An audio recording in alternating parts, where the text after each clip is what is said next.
So today, no new concepts, no new ideas. We can relax a little bit. And I want to discuss with you the connection between electric potential and electric fields. Imagine I have an electric field here in space, and that I take a charge Q in my pocket, I start at position A, and I walk around, and I return at that point A. Since these forces are conservative forces, if the electric field is a static electric field, there are no moving charges, but that becomes more difficult, then the forces are conservative forces, and so the work that I do when I march around and coming back at point A must be 0.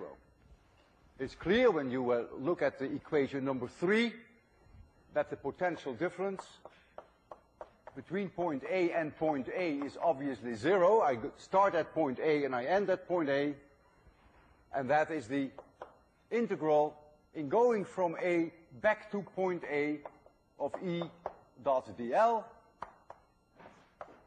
and that then has to be 0. And we normally indicate such an integral with a circle, which means you end up where you started.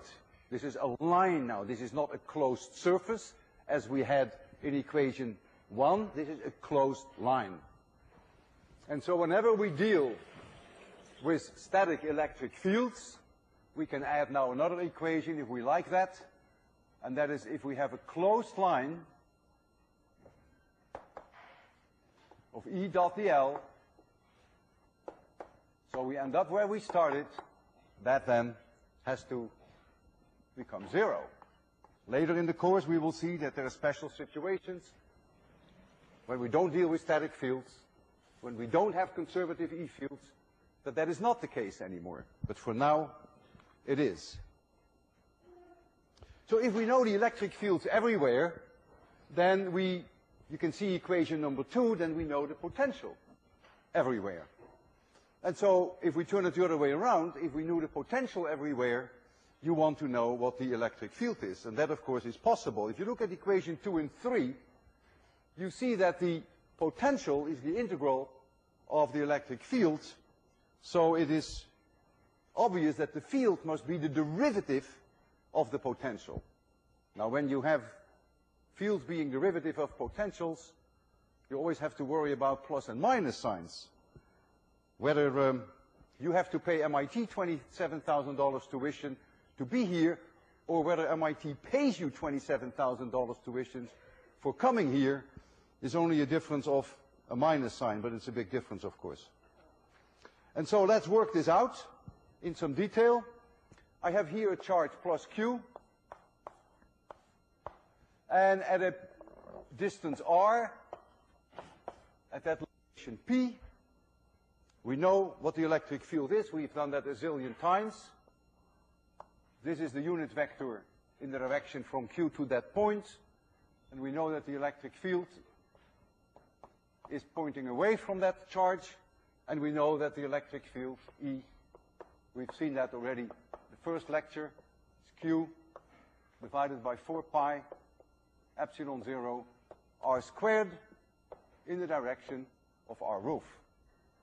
And last lecture, we derived what the electric potential is at that location. The electric potential is Q divided by 4 pi epsilon 0 r. This is a vector. This is a scalar.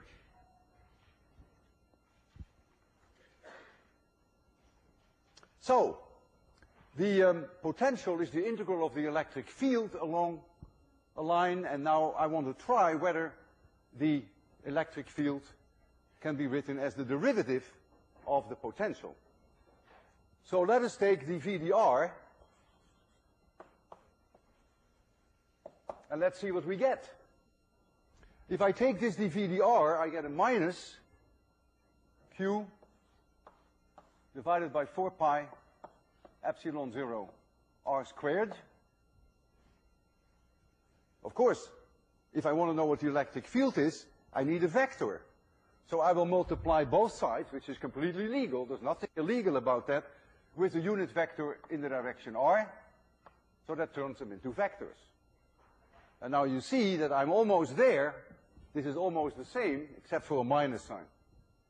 And so the derivative of the potential is minus E, not plus E. And so I will write that down here, that E equals minus dV dr. So they are closely related if you know what the, oh, and I want this to be a vector. So I put here R roof. Vector on the left side, you must have a vector on the right side. And so if you know the potential everywhere in space, then you can retrieve the electric field. I mentioned last time that the electric field vectors, electric field lines, are always perpendicular to the equipotential surfaces. And that's obvious why that has to be the case. Imagine that you are in space and that you move with a charge in your pocket perpendicular to electric field lines. So you purposely move only perpendicular to electric field lines. So that means that the force on you and the direction in which you move are always at 90-degree angles. So you'll only move perpendicular to the field lines. These are the field lines, you move like this. These are the field lines, you move like this. So you never do any work, because the dot product between dl and E is 0, and if you don't do any work, the potential remains the same. That's the definition.